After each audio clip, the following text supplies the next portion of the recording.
The Bible, if not all human history, is full of bottlenecks where the future of God's people hangs by a thread. Terrible times when evil seems to have a free hand and faithful God-honouring behaviour can lead to prison or worse.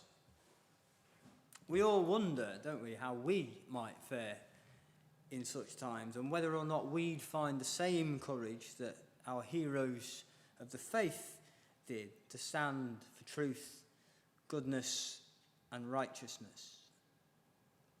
Shiphrah and Puah, the Hebrew midwives, lived at such a time.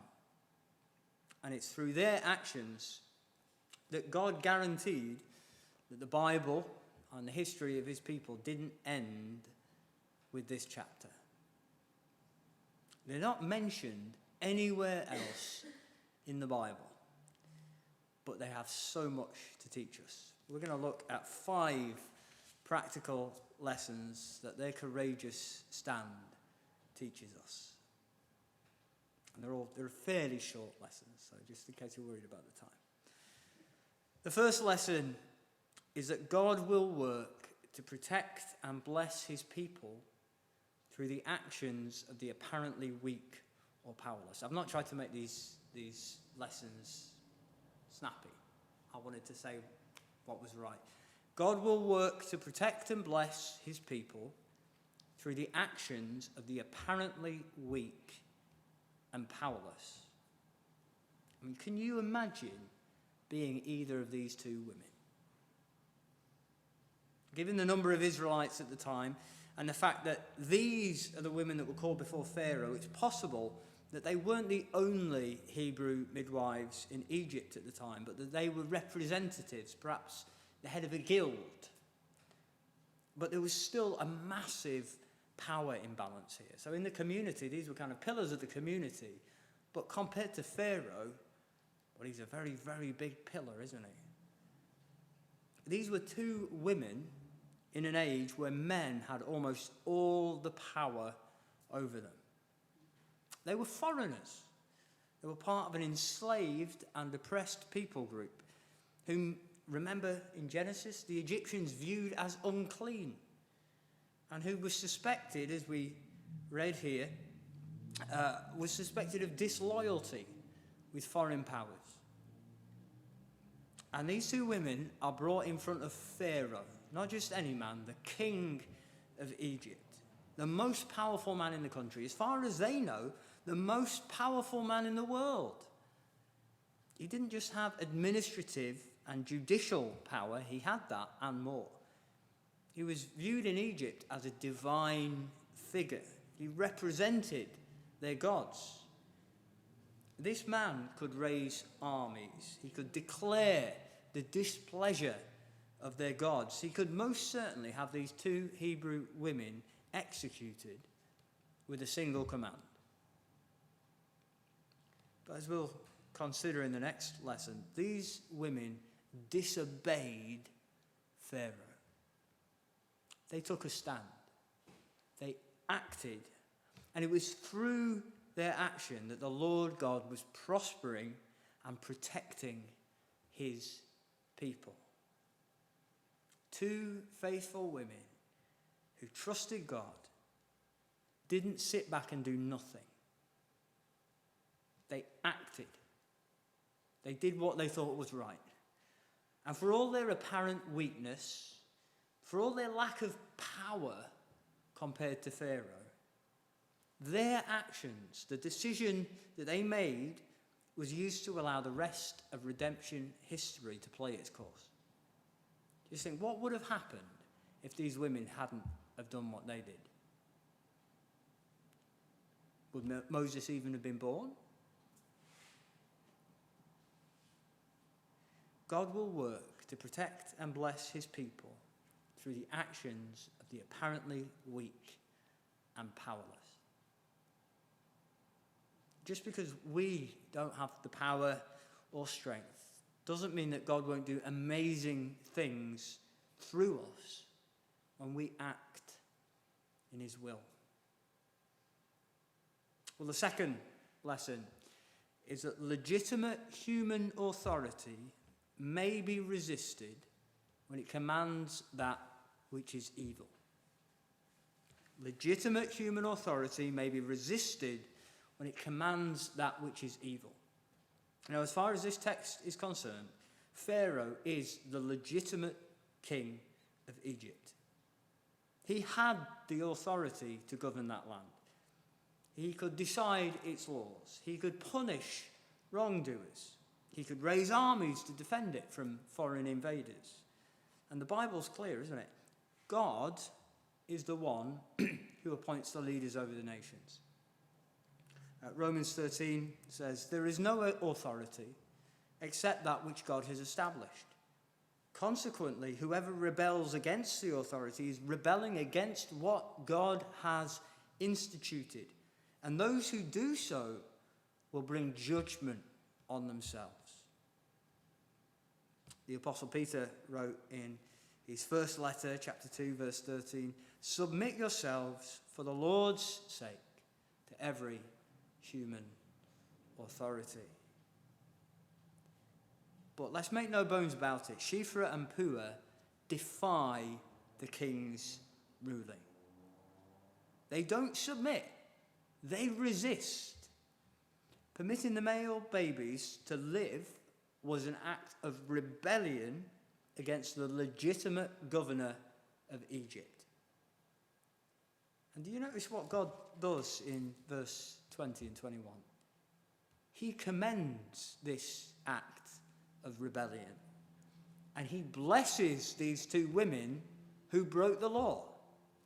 So God was kind to the midwives. He gave them families or houses of their own. Legitimate human authority, even legitimate human authority, may be resisted when it commands that which is evil.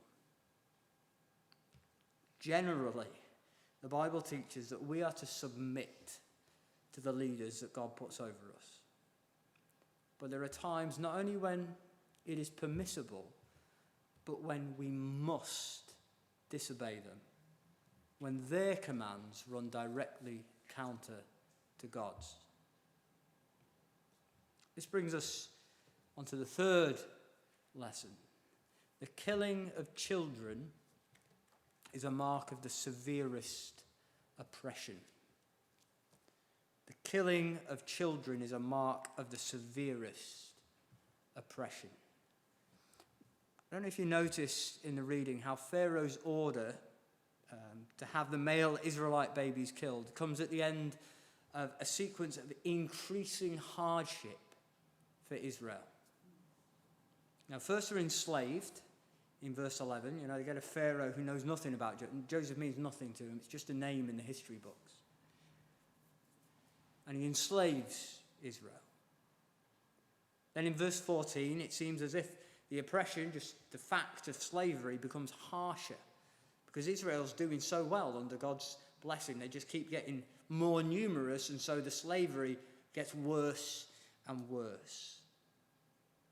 And then after that, the king commands infanticide as a matter of public policy. Now, of course, we've got to understand his position, haven't we, poor fella?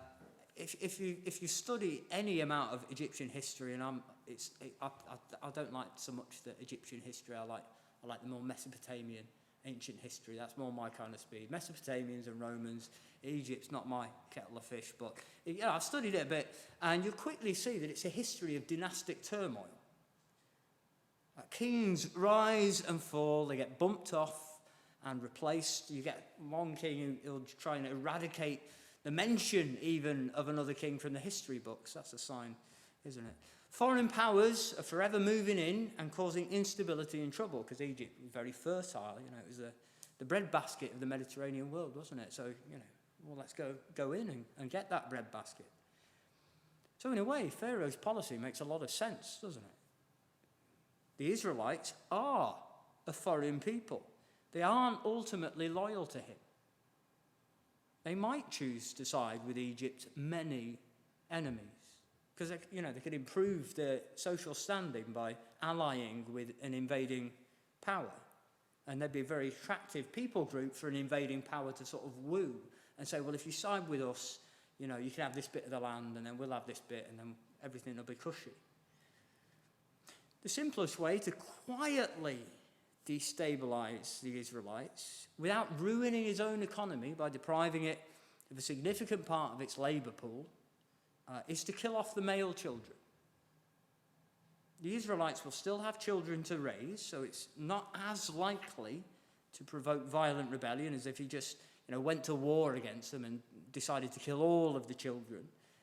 And without their men to protect them, the next Hebrew generation, they won't have the men to side with Egypt's enemies for a start, but they'll also be much easier to control. And you can see how it's a policy that makes sense. Pharaoh is acting shrewdly, but it's a policy that justifies the murder of hundreds or even thousands of children. Human lives made in God's image. It's portrayed in this book as a stubborn rebellion against God's plan to bless the Israelites. And in his plan to bless all nations in them, it's a rejection of the blessing that God offers to all people. Now, we live, don't we, in a country whose abortion laws are celebrated as a sign of the freedom that we have. State-sanctioned infanticide. Encouraging, it's not only endorsing, is it? It's encouraging the killing of babies to promote human happiness and freedom. Because babies, they'll mess up your career, they're expensive, they're inconvenient, and you should be free to decide what to do with that. Stealing a life to promote individual well-being. And that's incoherent, isn't it? It's insanity. It is vampiric. The killing of children is a mark of the severest oppression. Where a society permits such state-sanctioned murder, it is a sign that that society is not free. It is a sign that that society is enslaved. A world so bound to darkness that it rejects God's good gifts and blessings. Like Pharaoh said, no, I don't want any of your blessing. You promised to bless me by blessing Abraham and his descendants. I don't want that. I curse that. That's what our world does. It says, we don't want your blessings, Lord. A child is a gift from the Lord, says Psalm 127. We say, we don't want that blessing. We reject it. We reject you. It's a sign of a society that's enslaved to evil, enslaved to dark spiritual forces, enslaved to death. The world, the flesh, and the devil. Let's move on. Our fourth lesson is about the midwife's response. Lying is not good, but in a fallen world, sometimes it is the least bad option. That's a bit complicated, isn't it? Lying is not good, but in a fallen world, sometimes it is the least bad option. Now, there's no real doubt. We could try and argue about it. I don't think the text lets us do that, because we don't like the idea of lying. So we could say, well, maybe God just made it so that the Hebrew women all did give birth before the midwives arrived. I don't know how we can say that. That's not what the text says, is it? Shiphrah and Puah lie to Pharaoh. In verse 17, we read that, as I said before, they specifically disobey Pharaoh and let the boys live.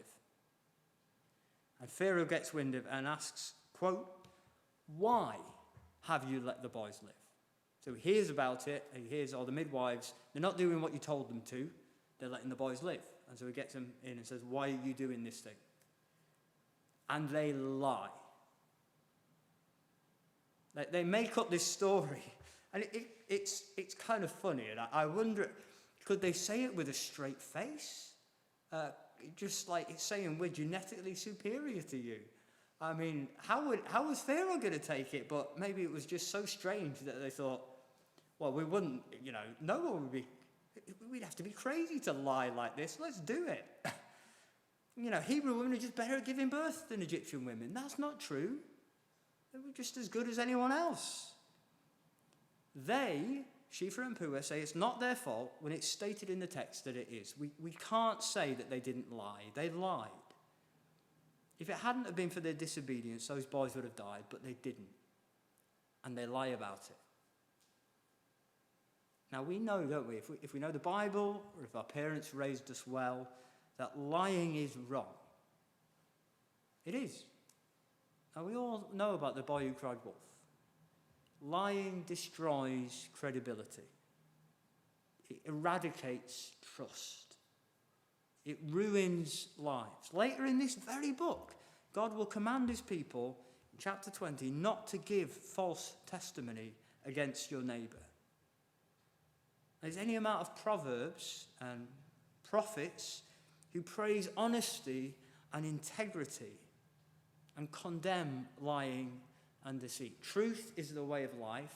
Lying is the way of death. That's what the Bible teaches. The devil himself, what's he called? The father of lies. But what else could these women have done? I don't think there's any of us here who really thinks that they did the wrong thing. It might not have been a good thing in itself, however good their motives were, but it was the least bad option they had without putting themselves and their families and the boys whose lives they were saving in danger. More importantly, God doesn't condemn them. But as we've seen in verse 20, God was kind to them. And that seems to be precisely because of the lie they told immediately before. You read about the lie in verse 19, and then it says, verse 20, so God was kind to the midwives. Lying is not good, but in a fallen world, sometimes it is the least bad option. God's people, we should be trustworthy and honest. We should not be liars by character. The lake of fire is reserved for all liars, says the book of Revelation. We are not to be liars. We should uphold the truth even where it is inconvenient and costly for us. But there are rare and extreme situations, and if we are trying to justify a lie, we need to realize they are extremely rare and extremely extreme, where lying is the only way to protect life and uphold righteousness. Jesus sent his followers out, Matthew 10, verse 16, as sheep among wolves.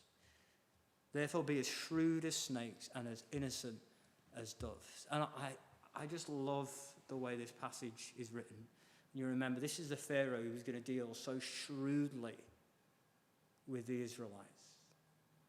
And he has the wool pulled over his eyes. The fifth and final lesson could come straight from Proverbs 9, verse 10. I've got it open in front of me. The fear of the Lord is the beginning of wisdom. And we have to ask, don't we? What was Shiphrah and Puah's chief motivation in taking the courageous and dangerous stand that they took? Pharaoh, like we saw, he was the most powerful man in the land. He could have had them put to death. He could have had their families put to death.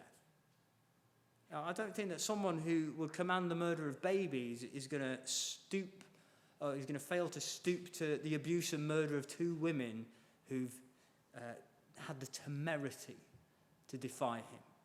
And we know that men who hold this kind of power, they sort of get high on their own prestige, don't they? And the idea that someone would disobey them, it makes them angry. And so they're willing to make this man angry. What was their motivation? And we don't have to guess, do we? Because the Bible, twice in this passage, tells us. Verse 17 says, the midwives, however, feared God. Verse 21, and because the midwives feared God, he gave them families of their own. Shiphrah and Puah feared God. The fear of God is a wonderful thing that we probably, there's so much to talk about as believers, isn't there? That, it's just one of the many things that falls through the cracks at times. We probably don't talk about it enough. But given that this is the A of the ABCs of wisdom, this isn't like some bit of abstract theology that we can kind of leave on the shelf, except for when we want a really good debate. This is something we should be talking about every day. It's a phrase in the Bible that's used to mean a living and active faith. If you look up the Old Testament, how are you going to know when you're reading these stories that a person is a believer or not? Sometimes it says they trusted the Lord or they believed in the Lord, but more often it says so-and-so feared God. It's a joyful hope. It's a grounded trust in the all-powerful God. So-and-so fears the Lord means that a person has a faith in God that works itself out in their life. Because when we talk about belief, we kind of think of it in a Western way, don't we? Like, I assent to certain propositions about reality. So someone who believes in God just believes the statement, God exists. And well, if you believe that, you believe in God. And that's not good enough for the Old Testament. So we say, so-and-so feared the Lord. Because fear produces action. Their fear of God motivates their obedience and their righteousness. Now, it doesn't just mean being afraid of God, but it means being so overawed with his greatness and power and glory that we bow to his will, however frightening those might be who oppose it. The thought of disobeying him is more fearful. Like Jesus said, do not be afraid of those who kill the body but cannot kill the soul. Rather, be afraid of the one who can destroy both soul and body in hell. Now let's balance this, because this text nowhere says that these two women weren't afraid of Pharaoh.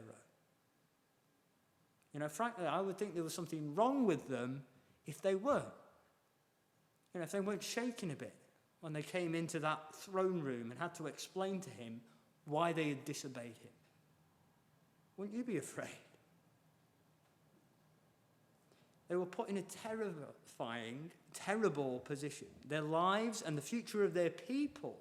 If it was only their lives they were worried about, that would be one thing. But given what happens then in verse 22, they're worried about the future of their people, their families, their tribe. All of this is on the line. It's hanging by the slenderest of threads.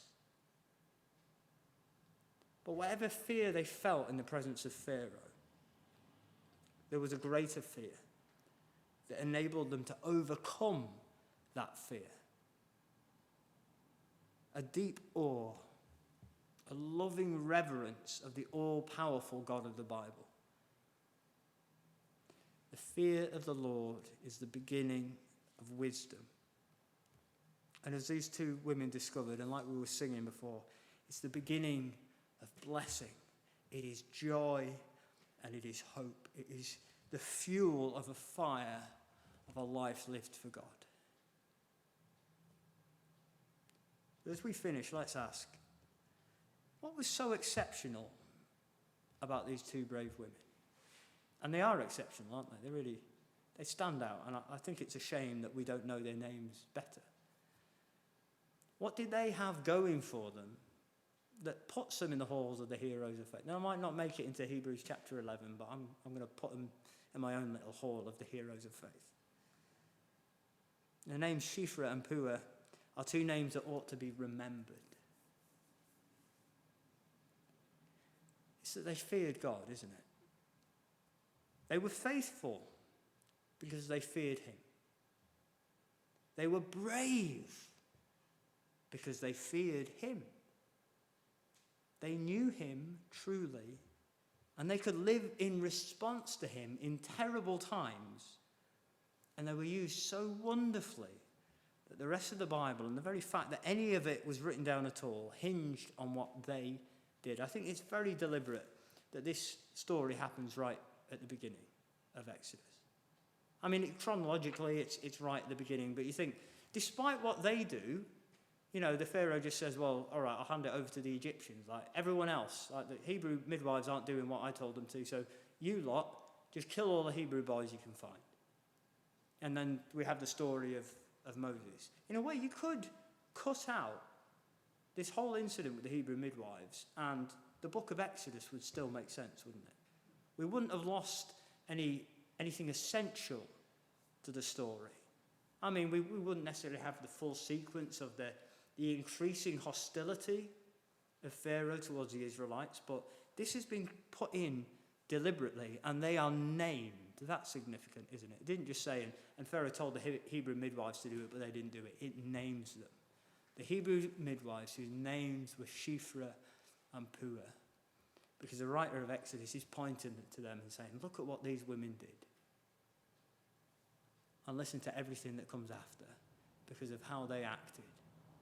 And because of the courage they had, because of the fear that they had.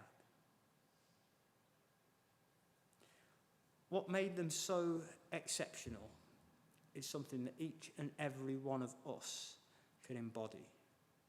Now, we might not all be midwives, or know all the stuff that midwives have to know. But this is something that every one of us can grow in. Something that the youngest and the oldest, something that the least and the most educated can live out. Like Peter says, or the Apostle Peter, if I can paraphrase it a tiny bit, show proper respect to everyone. Love the family of believers. This is the bit I've swapped around. Honor the emperor. Fear God. We live in terrible times. We've been praying about it already. And our family around the world live in even worse conditions. But do you know how we can stand? Do you know how we can play our part in God's plan? Do you know how we can safely navigate the thorny ethical problems that we face? How we can resist the temptation to give in to the pattern of this fallen world and live for God? Fear God. Well, how can we grow in the fear of God? It's not by watching horror films about demons or anything like that. It's not about just trying to work it up and feel a bit frightened. It's not even by using these and thous in the way that we pray. It's by drawing near to God. By spending time with him. By seeking to know him more and more. Because if we know him more and more, what else can we feel but this same kind of fear, this same kind of joy, this same hope? And let me just ask, and this is the final question, do we who know Christ Jesus know more or less of God's power and glory than these two dear women who feared him so much? Let's sing our final hymn, number 920, as the light